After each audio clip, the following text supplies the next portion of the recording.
Un gigante irrumpe en el escenario de la historia como la descarga de un mosquete.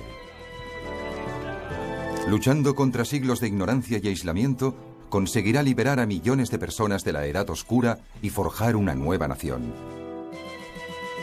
Sus tácticas son conocidas y temidas. Su objetivo, hacer entrar a la vieja Rusia en el mundo moderno e incluir su nombre en los anales de la historia. Pedro el Grande. En las vastas y desoladas llanuras de Rusia, el tiempo transcurre muy lentamente. La llegada del siglo XVIII señala el inicio de una nueva era, pero Rusia parece anclada en el tiempo y el progreso es nulo. En cambio, en otras partes del continente surgen grandes naciones. Holanda está construyendo uno de los mayores imperios del mundo, y Suecia está organizando un ejército invencible. Pero para el pueblo ruso nacido en una tierra gigantesca, Europa es un horizonte lejano, más allá de su imaginación. Sin embargo, 1682 está destinado a ser un año muy singular, un año en el que Rusia se verá obligada a adelantar las manecillas de su reloj. Marca el inicio de la ascensión al poder de un hombre extraordinario, el zar Pedro.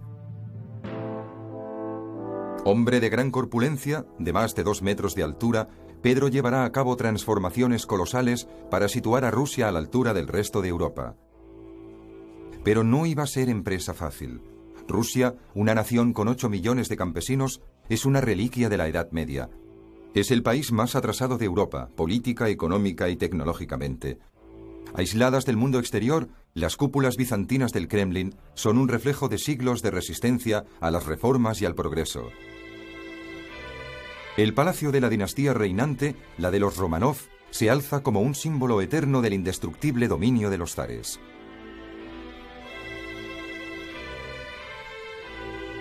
Ellos ostentan el poder de decidir sobre la vida y la muerte de millones de personas. Su voluntad es ley. Pero incluso en la larga historia de Rusia no ha habido ningún gobernante con una ambición de poder tan excepcional. El reinado de Sofía Románov comenzó tal como terminaría, en un baño de sangre. En 1682, el zar murió, dejando a 2 jóvenes herederos. Entonces Sofía tomó la iniciativa. Con una combinación de mentiras y promesas, indujo a los guardias de palacio, conocidos con el nombre de Streltsy, a asaltar el Kremlin y hacerse con el poder. Arrancados de sus camas y acosados como animales, los enemigos de Sofía fueron aniquilados sin compasión.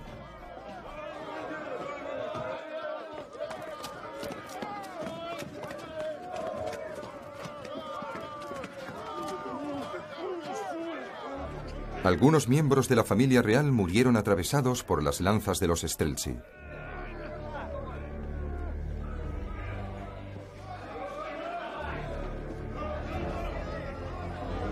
Testigos de tanta brutalidad fueron la madrastra de la propia Sofía, Natalia, y su hijo Pedro.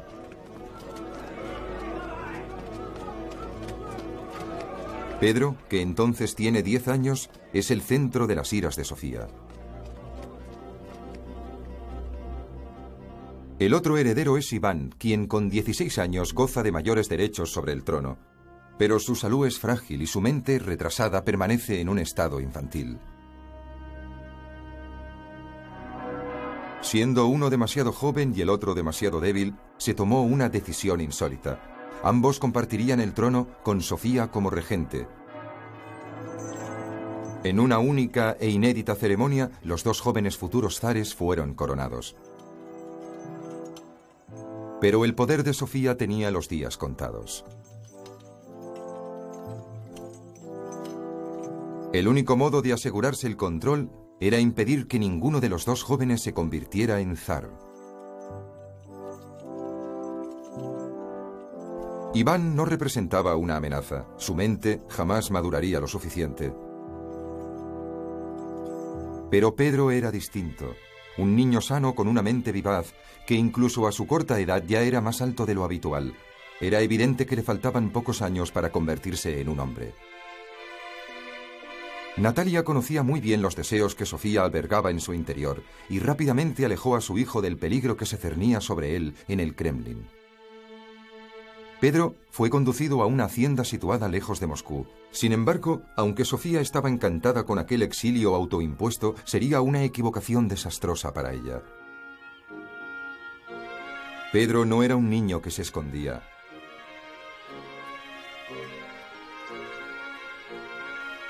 Era un zar en proceso de formación, y el campo se reveló un lugar óptimo para su desarrollo. Estaba decidido a convertirse en un soldado capaz de dominar todas las técnicas de las artes militares.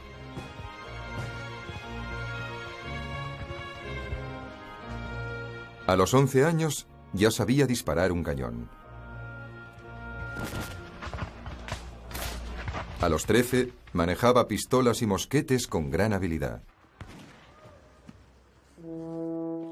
Muchos de sus instructores eran oficiales extranjeros que vivían en un enclave germánico cercano a su residencia. Con su ayuda, reclutó a 600 jóvenes y los convirtió en un disciplinado ejército. Incluso organizó maniobras militares utilizando armas y munición real. En una de ellas murieron una veintena de soldados. Para crear un ejército verdaderamente profesional, no uno basado en los derechos hereditarios, Pedro se enroló como tamborilero. Estaba convencido de que el rango militar debía basarse en el valor y la experiencia y no en el origen aristocrático del individuo. Cada nueva demostración de talento y madurez era como una puñalada al atemorizado corazón de Sofía.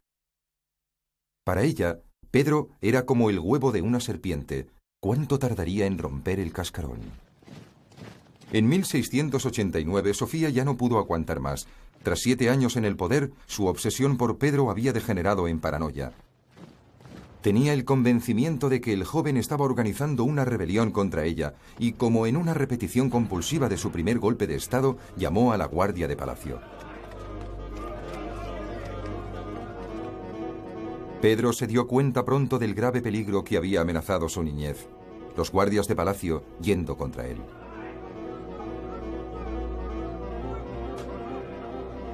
Pero aquello había sucedido 7 años atrás. Entonces él no era más que un niño. Ahora era el futuro zar. Ningún guardia de palacio osaría atacar la personificación de Dios en la tierra. Sofía podía ostentar el trono, pero Pedro tenía un derecho divino sobre él. La guardia abandonó a Sofía.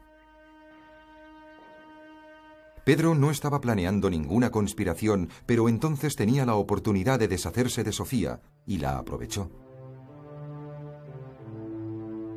Sentía aprecio por Iván y lo puso bajo su protección, pero Sofía debía ser castigada. Fue confinada en un convento en las afueras de Moscú que jamás abandonaría. Entonces Pedro se alzó como el jefe supremo.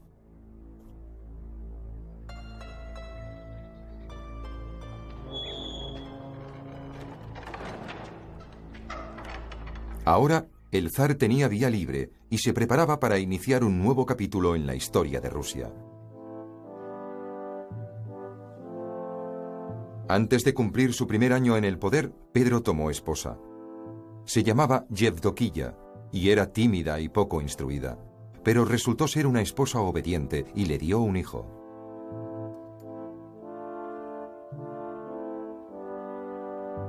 Pedro tenía ya una familia, un heredero y había puesto orden en los asuntos del trono. Ahora debía afrontar un nuevo reto, dar la espalda a 1000 años de tradición rusa y levantar un nuevo y poderoso imperio en los inmensos y salvajes territorios del este.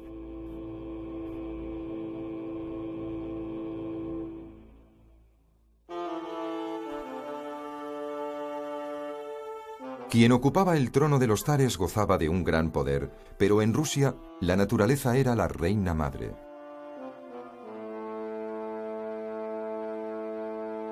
En un país de montañas imponentes, lagos enormes y ríos majestuosos, la mayor parte del territorio aún no había sido explorada. Los campos rebosaban de vías fluviales que serpenteaban hacia el mar, pero en todo el país solo se había construido un canal.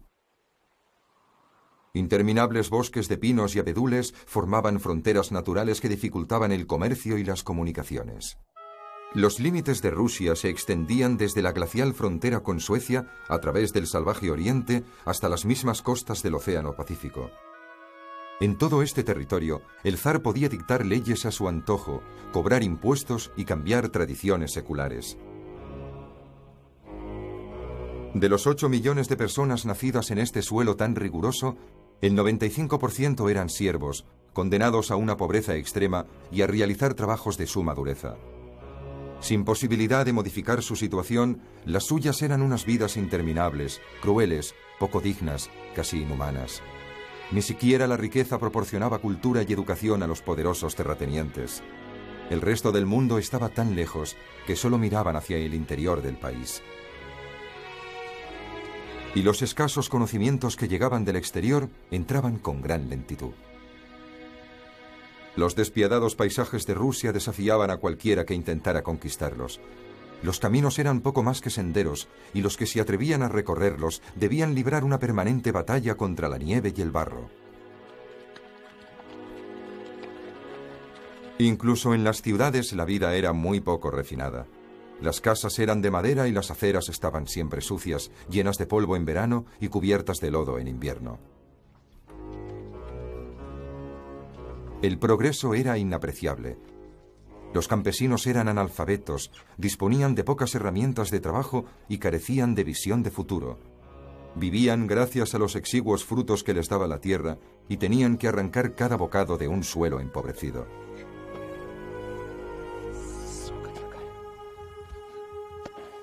La mitad de los niños que nacían no sobrevivían al primer año de vida, y los hombres eran afortunados si llegaban a los 40. La principal fuente de energía de Rusia seguía siendo la fuerza muscular, y los siervos eran el mayor signo de opulencia. Esta era la Rusia que heredó Pedro, un país en donde la gente vivía encerrada en sí misma y daba la espalda al progreso. Solo había un lugar que era diferente. A unos 5 kilómetros de Moscú, las espléndidas casas de piedra de un próspero enclave identificaban el llamado suburbio germánico, donde habitaba la mayor parte de los extranjeros.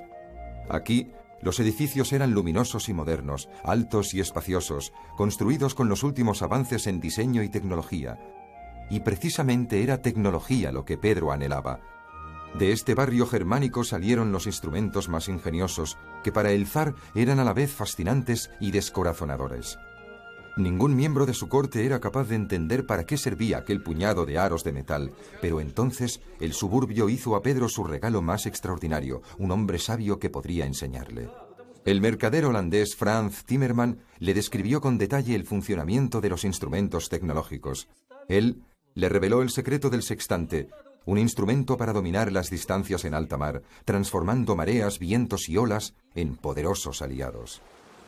Timmerman llenó la imaginación de Pedro con grandes sueños sobre el océano. Como Moscú estaba tan lejos de la costa, ningún zar había tenido necesidad de una armada ni había librado jamás una batalla en el mar. Pero Pedro no era como los demás zares. Si el resto de Europa dominaba los mares, él también lo haría. Se liberaría de un Moscú bloqueado por la tierra. En compañía de Timmerman, Pedro encontró un barco inglés abandonado.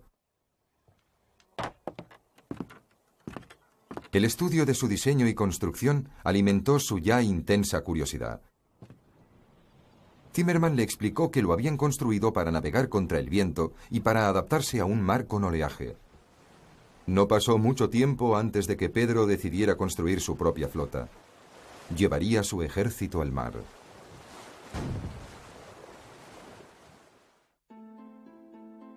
Pedro ordenó la construcción de 5 barcos en un lago situado a más de 100 kilómetros de Moscú, la extensión de agua más cercana a la capital.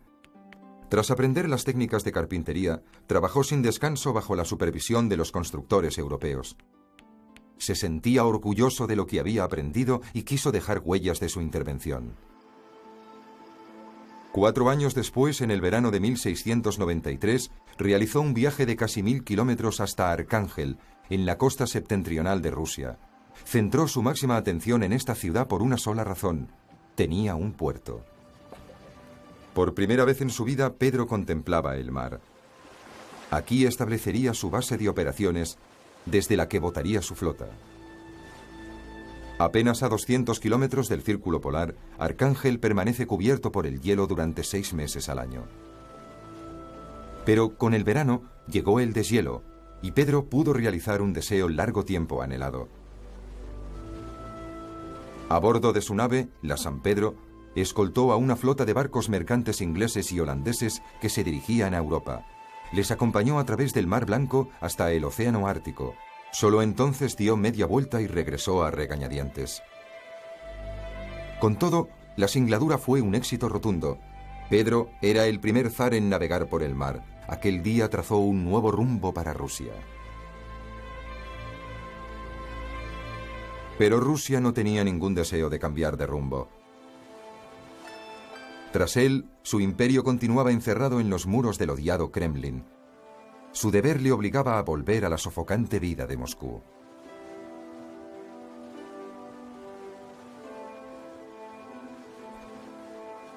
Para aliviar la onerosa carga de los asuntos cortesanos, Pedro se hizo rodear de hombres que conocían los placeres y los encantos del mundo exterior. Muchos de ellos eran extranjeros del barrio germánico, oficiales que se entrenaban en sus regimientos o capitanes de barco que fascinaban a Pedro con las aventuras de sus viajes.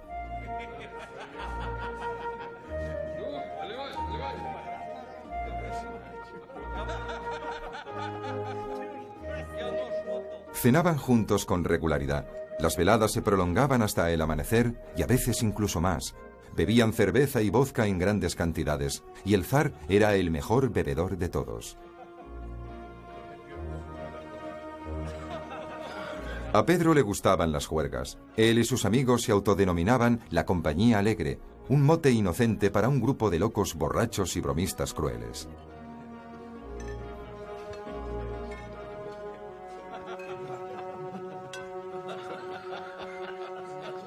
En una época en la que la Iglesia se negaba a mantener cualquier contacto con extranjeros, el zar vestía como ellos, cenaba con ellos y se servía de ellos para gobernar el país.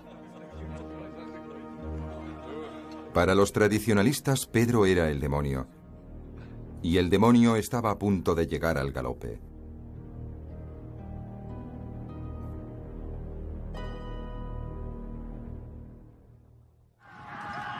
Cada año, los jinetes tártaros sembraban el terror por toda Ucrania. Con el final de la primavera y el inicio del verano, asolaban la tierra quemando, saqueando y capturando prisioneros. Los que escapaban a la muerte eran vendidos como esclavos. Los ataques de los tártaros parecían incontenibles. Sin embargo, Pedro tenía un plan. Si conseguía apoderarse de la ciudad fortificada de Azov, controlada por el Imperio Otomano, acabaría definitivamente con las incursiones de los tártaros y conseguiría un puerto en el Mar Negro, la puerta de entrada al Mediterráneo y a la Europa meridional. Con ese objetivo, Pedro marchó con un ejército de 150.000 hombres hacia Azov, situada a 800 kilómetros de Moscú. Durante 14 semanas, Pedro bombardeó Azov, a veces cargando los cañones con sus propias manos.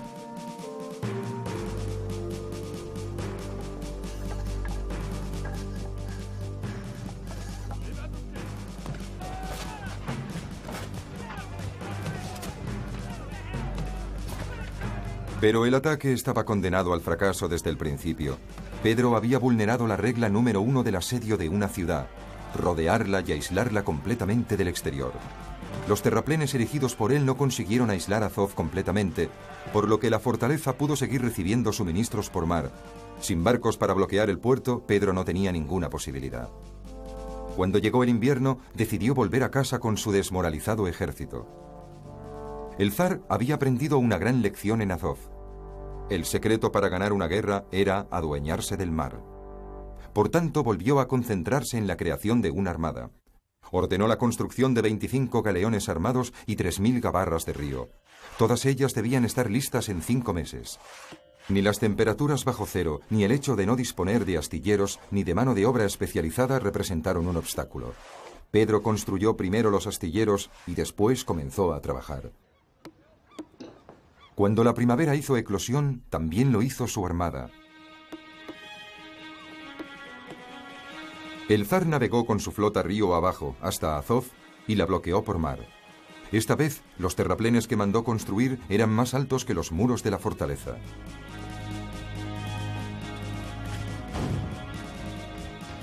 El bombardeo fue devastador. Con la toma de Azov, Pedro se ganó la admiración y el respeto de toda Europa y se reafirmó en su apasionada fe en el poder naval. Rusia tenía una nueva fuerza militar y un nuevo héroe. Pedro contaba solo con 24 años. La columna que entró victoriosa en Moscú, que se extendía varios kilómetros, tenía el sello inconfundible de la personalidad del zar. El pueblo lo buscaba en vano con la mirada.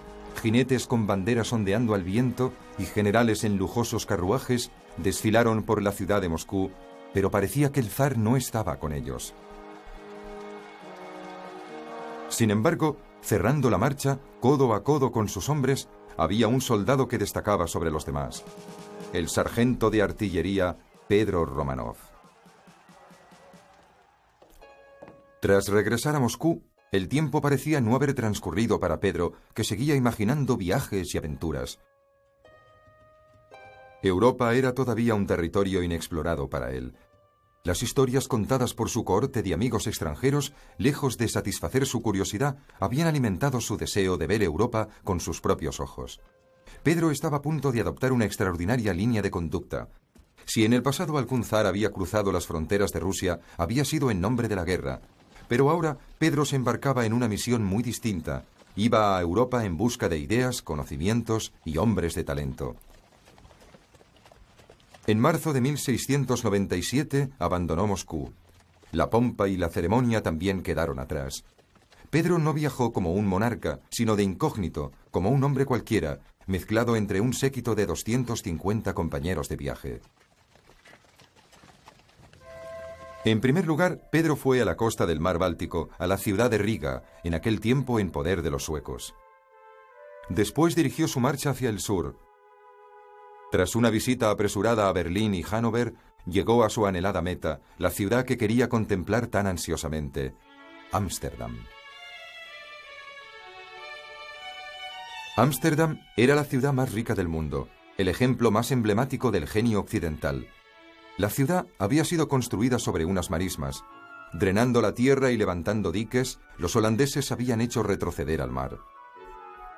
Las casas holandesas, que eran la envidia de toda Europa, eran fruto del mismo prodigio de ingeniería.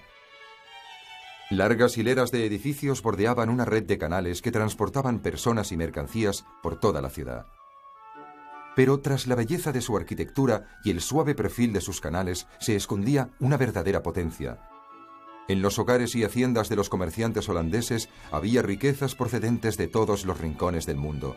La comida más deliciosa, el arte más sofisticado, lana, oro, especias. Todo estaba bajo el control de este diminuto estado europeo. El secreto de la opulencia de Holanda residía en su flota de 4.000 barcos mercantes, más de los que disponían los demás países europeos juntos. Gracias a sus embarcaciones, presentes en todos los mares del globo, Holanda prácticamente gozaba del monopolio del comercio mundial. Pedro sabía que solo allí descubriría los secretos de la ingeniería naval. Para estudiar su fabricación, contrató a cientos de capitanes y marineros, carpinteros de navíos y pilotos, y los mandó a Rusia. De este modo, Pedro compró su propia caja de herramientas. Ningún constructor de barcos trataría al zar de Rusia como un mero aprendiz, de modo que Pedro mantuvo su identidad en secreto y trabajó como simple carpintero bajo el nombre de Pedro Mikhailov. Su engaño estuvo a punto de descubrirse cuando se encontró casualmente con un herrero que había trabajado con él en Moscú. Pero el herrero le guardó el secreto e incluso le ayudó a encontrar un alojamiento convenientemente humilde, encajonando los 2 metros de envergadura de Pedro en 2 pequeñas habitaciones.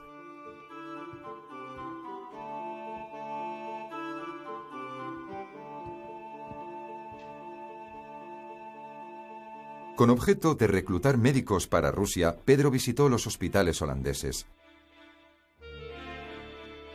Aprendió a diseccionar cadáveres y a extraer dientes.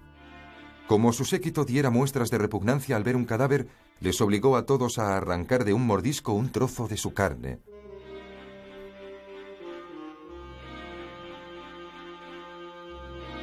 Cuando Pedro descubrió la odontología, sus acompañantes aprendieron a no quejarse por un simple dolor de muelas. Tras 4 meses de trabajo, Pedro terminó su barco, el Pedro y Pablo. Antes de regresar a Rusia, un almirante holandés le ofreció una fiesta de despedida destinada a complacer al excéntrico zar, un simulacro de batalla naval que dio a Pedro una tentadora visión de las intensas emociones de la guerra en el mar. Pero los recuerdos que llevaría consigo no serían solo los del combate. Pedro había visto el futuro y no iba a retroceder. Invitado por el rey Guillermo III, viajó hasta Londres, en donde el arquitecto más prestigioso de Inglaterra, Sir Christopher Wren, se hallaba construyendo la Catedral de Saint Paul. Visitó el Observatorio Real para hablar con los astrónomos. Y de la Casa de la Moneda Real y del Arsenal adoptó ideas para fabricar monedas y cañones. Cerca de los astilleros, Pedro se hospedó en la casa del periodista John Evelyn. Todavía pendencieros y bárbaros, el zar y sus amigos la destrozaron. Rompieron ventanas y muebles, destruyeron el suelo y las pinturas, y aplastaron un seto de acebo haciendo pasar carretillas por encima de él.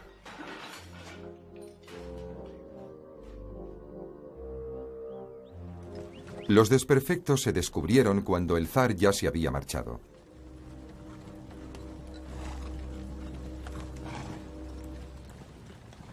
No obstante, el gran viaje de Pedro había sido histórico.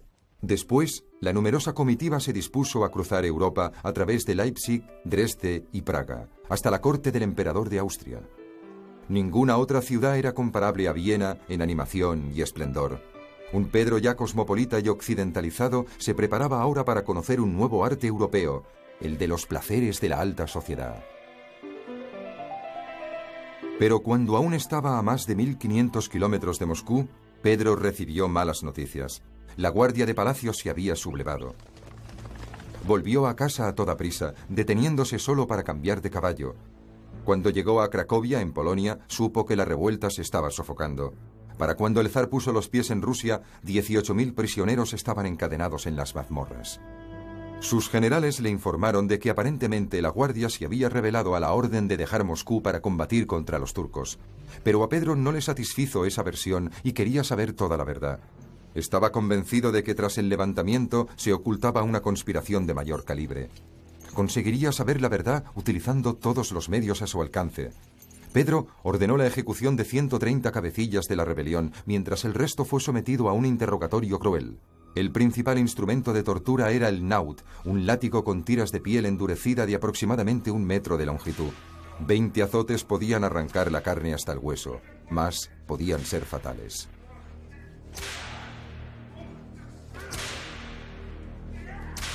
Después, la espalda en carne viva podía ser rematada con hierros candentes o asada lentamente con brasas.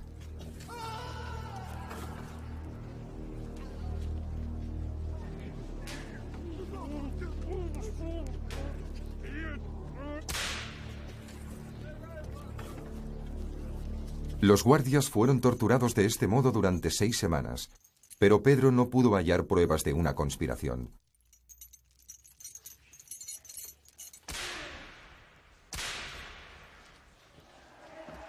Pese a todo, mandó colgar a cientos de rebeldes de los muros del Kremlin.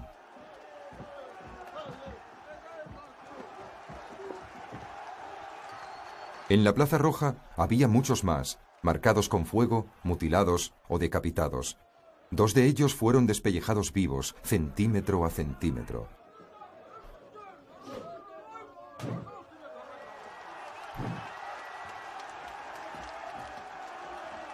El zar mató a 5 de los traidores con sus propias manos. Pedro tenía la firme sospecha de que Sofía era la instigadora de la rebelión. En el convento donde estaba confinada, hizo colgar a 200 más, 3 de los cuales eran sospechosos de ser amantes de Sofía. Estos fueron ejecutados ante su ventana y sus cuerpos permanecieron allí colgados durante todo el invierno.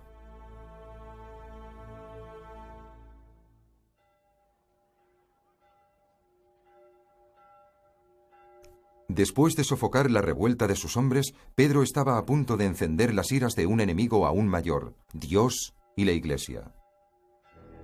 La Iglesia rusa era la protectora de la tradición. La vida se desarrollaba al ritmo de sus campanas. Aunque era profundamente creyente, Pedro no aceptaba que la Iglesia se opusiera a los cambios. El mismo día que volvió de Occidente desafió uno de los dogmas básicos de su religión. Afeitarse era un pecado mortal porque desfiguraba la imagen creada por Dios. Sin embargo, Pedro, al igual que muchos occidentales, iba completamente afeitado. En el momento en que sus súbditos le daban la bienvenida tras su larga ausencia, Pedro sacó unas tijeras y empezó a cortar barbas. La primera fue la del comandante en jefe de su ejército. En un banquete celebrado 2 meses después, Pedro tomó de nuevo las tijeras y se puso a cortar las tradicionales mangas largas de los boyardos, mientras gritaba: «Estas cosas son terriblemente incómodas», y en un abrir y cerrar de ojos las hizo desaparecer. Vestir al estilo europeo se impuso por decreto y cualquiera que deseara mantener su barba tenía que pagar un impuesto especial y llevar un medallón de bronce con la inscripción «Impuesto abonado». Aunque todos estos actos respondían a la imagen de un hombre que apostaba por el cambio, no eran nada comparables con su plan más osado: convertir a Rusia en una potencia mundial. A sus 28 años, el zar disponía por fin de una flota, pero no tenía puertos. Azov había resultado decepcionante, con los turcos frustrando constantemente el acceso de los rusos. Por tanto, Pedro fijó sus ojos en Occidente, en Suecia. Durante 500 años, rusos y suecos se habían disputado las regiones que rodean el mar Báltico. Estas tierras garantizaban una vía directa hacia Europa y Pedro estaba decidido a conquistarlas. En julio del año 1700, el zar declaró la guerra a Suecia y marchó con su ejército hacia la costa del mar Báltico. Pero Suecia no se dejó intimidar. El rival de Pedro era un muchacho de solo 18 años. Carlos XII, quien al igual que Pedro había accedido al trono durante su niñez. Ambos compartían la afición por la guerra y habían formado uno de los mejores ejércitos de Europa. Suecos y rusos se enfrentaron cerca de la fortaleza costera de Narva. El ejército de Carlos está exhausto por el largo camino recorrido y es numéricamente inferior. Por cada soldado sueco, Pedro dispone de 4 rusos. Pero la audacia es la mejor virtud de Carlos.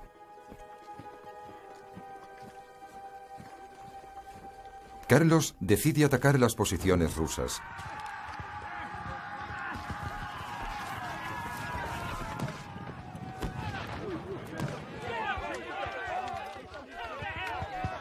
A pesar de encontrar una severa oposición, su atrevida táctica da resultado. La victoria cae en el bando de Carlos.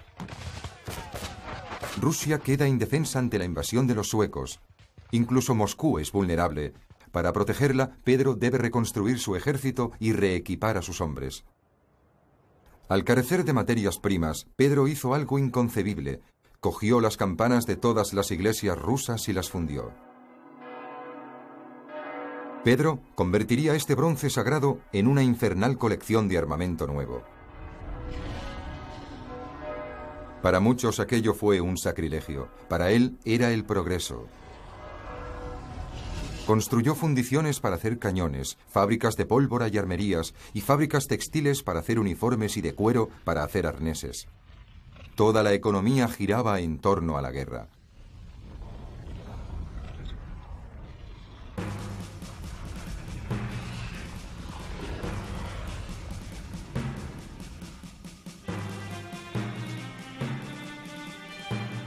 En verano de 1701, Pedro tuvo un golpe de suerte. Carlos dio la espalda a Rusia para concentrar sus esfuerzos contra Polonia, que la consideraba una amenaza mucho más peligrosa. Este cambio de estrategia dejó las escasas fuerzas suecas del mar Báltico a merced del ejército ruso. En una sola noche de 1703, Pedro hizo bombardear la fortaleza de Niensans, que cayó. Pedro ya había obtenido lo que anhelaba, una salida al mar Báltico. Se sentía victorioso. Para celebrarlo, anunció que construiría una ciudad. La tierra era húmeda y pantanosa, pero las imágenes de Ámsterdam levantadas sobre unas marismas arrebatadas al mar aún seguían frescas en la memoria de Pedro. Si los holandeses lo habían conseguido, él también lo haría. Un día, aquella nueva ciudad se convertiría en capital de Rusia y en la puerta de entrada a Occidente. Muchos de los rusos encargados de construirla no solo colocaron los cimientos de la ciudad, sino que cavaron sus propias tumbas. Sobreexplotados y mal alimentados, perecieron víctimas del escorbuto, la disentería y la malaria.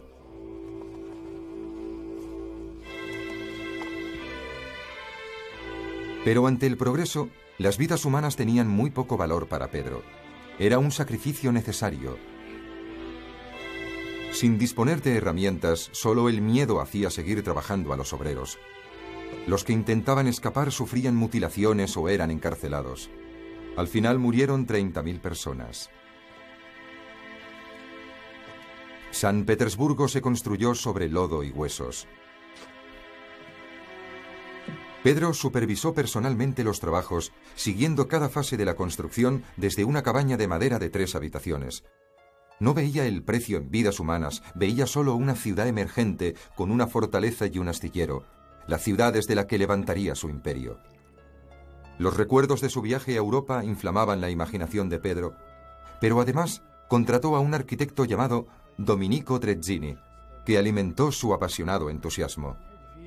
Juntos diseñaron una ciudad formada por grandes avenidas y con un perfil armonioso.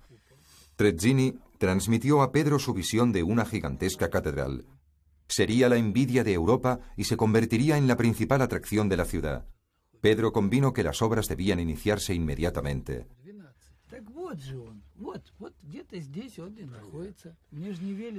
Pero no todo el mundo compartía su punto de vista. Los rusos estaban horrorizados ante el enorme coste en vidas humanas y en dinero. Cuando Pedro ordenó construir un edificio de piedra en la lejana San Petersburgo a todos los nobles del país, 2/3 partes de sus fortunas se fueron en gastos. Todos los materiales tenían que importarse, comenzando con las piedras. Con todos los barcos y todos los carros llegaban nuevos suministros. Igualmente problemáticos eran los albañiles. Pedro lo resolvió exigiendo que le mandaran más trabajadores y que no se construyera ninguna otra casa de piedra en ningún lugar de Rusia, a excepción de San Petersburgo. Entonces, los albañiles acudieron en tropel a la ciudad. También los habitantes escaseaban. Dado que ningún ruso elegiría vivir voluntariamente en un pantano, el zar invitó a su corte a trasladarse a su capital, invitación que resultaba peligroso rechazar. Nadie se negó. La ciudad se llenó de grandes músicos, escritores, artistas. Estaba destinada a ser la ciudad del futuro. Pero mientras la metrópoli crecía, la amenaza de la guerra se cernía sobre el Báltico. San Petersburgo podía ser destruida y devuelta al mar. Se preparaba una nueva campaña. En 1708, el espectro de Carlos XII de Suecia volvió a obsesionar a los rusos. Carlos tenía un asunto pendiente con Pedro y estaba listo para invadir Rusia. Pero Pedro también estaba preparado. Si Carlos pensaba que podría aprovisionar a sus soldados saqueando los lugares que encontrara durante el camino, estaba equivocado. Ante el ejército sueco, Pedro había sembrado un campo de desolación de más de 150 kilómetros. Los pueblos habían sido deshabitados y destruidos y la comida escondida. La devastación obligó a Carlos a desviarse hacia el sur, hasta Ucrania, alejándose así de Moscú. Pedro continuó con su táctica de tierra quemada. Ordenó que cada casa fuera quemada, cada puente derribado y cada campo devastado. Allí donde Carlos mirara, solo encontraba ruinas. Para salvar Rusia, ningún sacrificio era demasiado grande. Ahora Carlos debía enfrentarse a su enemigo más cruel, el invierno ruso. La nieve cubrió el suelo durante 6 largos meses. Los árboles morían. Los pájaros caían en pleno vuelo y los centinelas quedaban congelados en sus puestos de guardia. El hambre, el frío y los ataques de los rusos en pequeños grupos hacían estragos en las filas suecas. Al llegar la primavera, el joven rey había perdido la mitad de su ejército. En 1709, los dos ejércitos convergieron en Poltava. La astucia de Pedro era equiparable a la audacia de Carlos. El zar provocó al soberano sueco para que atacara una posición aparentemente desprotegida y solo en el último momento Carlos descubrió que estaba fuertemente defendida. Para poner su plan en marcha, Pedro había hecho excavar una inmensa trinchera cuadrada. Después, había colocado sus cañones junto con 40.000 soldados de infantería y caballería. La táctica era arriesgada, pero Pedro estaba resuelto a ponerla en práctica.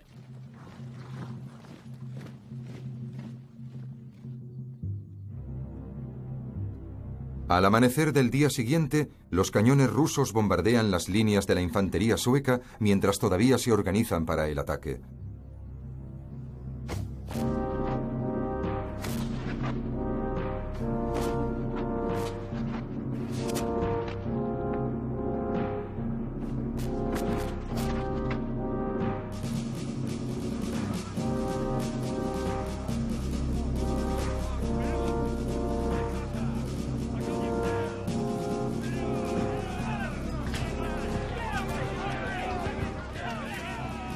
A medida que los suecos avanzan, su suerte empeora por momentos.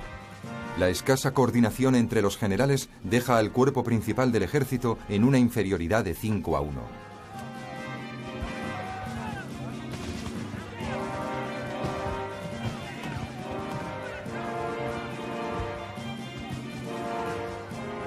Otra desventaja es la ausencia de Carlos, que ha sido herido en el talón de Aquiles días atrás y no se encuentra en condiciones de dirigir a sus tropas.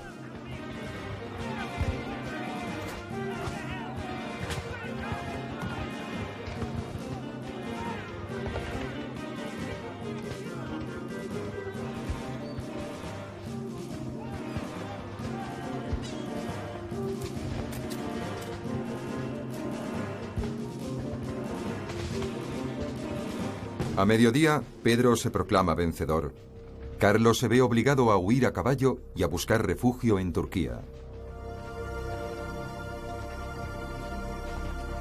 Suecia jamás volvería a ser lo bastante poderosa para amenazar a Pedro ni a Rusia.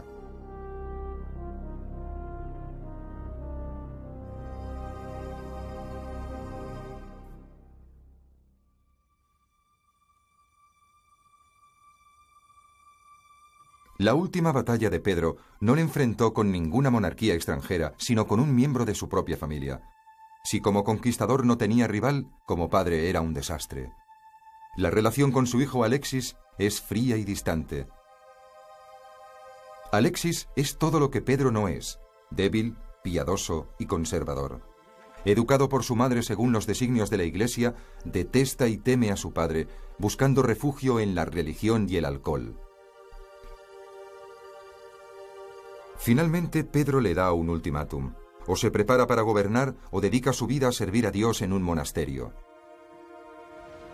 Alexis opta por una tercera solución: huye. Marcha primero a Viena y luego a Nápoles, donde se esconde. Pero los ministros de Pedro le descubren y le obligan a volver para enfrentarse a la ira de su padre.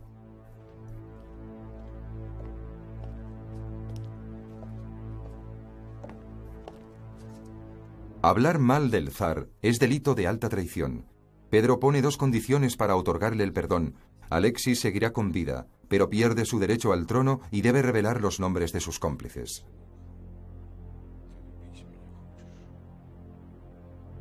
La decisión de Pedro fue tan radical porque sospechaba que había una conspiración de mayor envergadura.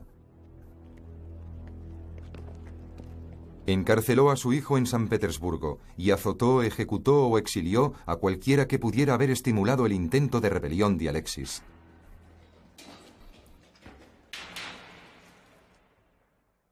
Meses más tarde, Pedro supo que su hijo planeaba hundir la armada y abandonar San Petersburgo al acceder al trono. Una vez más, Alexis se encontraba en dificultades. Ante la amenaza de la tortura, admite haber confiado a un sacerdote que deseaba la muerte de su padre y que estaba dispuesto a participar en una revuelta.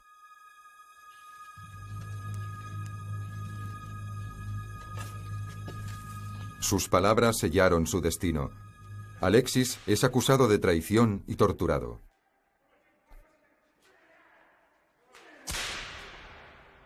Recibe 40 azotes del naud y es sentenciado a muerte. Se dice que su mismo padre le asestó el primer latigazo. En un último gesto de desafío, Alexis murió, probablemente a causa de las heridas producidas por la tortura, antes de que Pedro pudiera firmar su sentencia de muerte.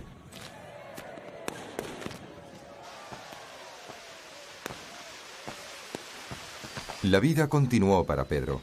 Al día siguiente de la muerte de su hijo, organizó un banquete para celebrar el 9º aniversario de su victoria sobre Carlos de Suecia. Pedro se permitió todo tipo de placeres. No obstante, los años de duro trabajo y de excesos con la bebida empezaban a pasarle factura. El que antaño había parecido un superhombre, ahora daba la impresión de ser peligrosamente mortal.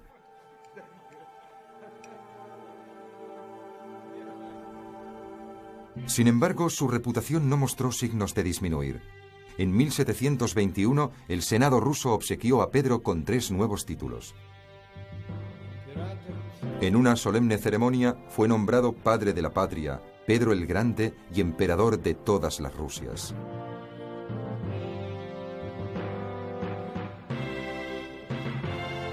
El mismo Pedro fue el artífice de su fortuna.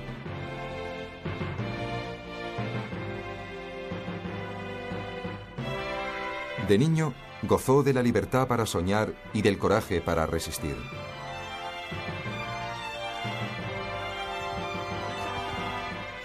Tuvo la visión suficiente para concebir grandes reformas y la energía para llevarlas a cabo. Su reinado se caracterizó por una continua expansión territorial.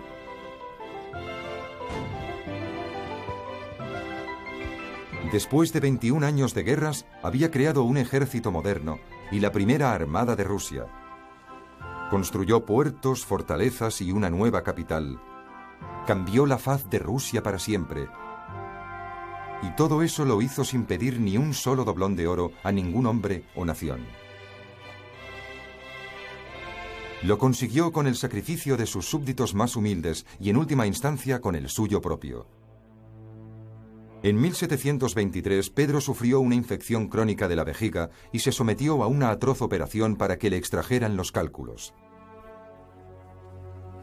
Tras ella, pareció recuperarse por completo y reanudó su apretada agenda de actividades, visitando las fortificaciones en la costa del mar Báltico. Pero la vida de aquel hombre de singular determinación llegó a su fin por un acto de altruismo. En noviembre de 1724, Pedro se lanzó al agua para salvar a unos soldados que habían quedado atrapados en un barco que se estaba hundiendo. Cogió un resfriado que le provocó fiebre y tuvo que regresar a San Petersburgo. Su vieja infección volvió a reproducirse. Entre intensos dolores, Pedro pidió la absolución de sus pecados en nombre del bien que había intentado hacer a su pueblo.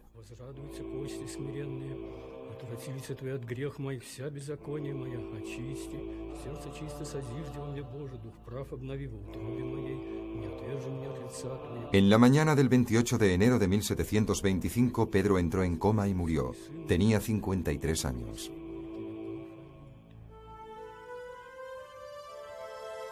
Fue enterrado en una tumba ubicada en la Catedral de San Petersburgo.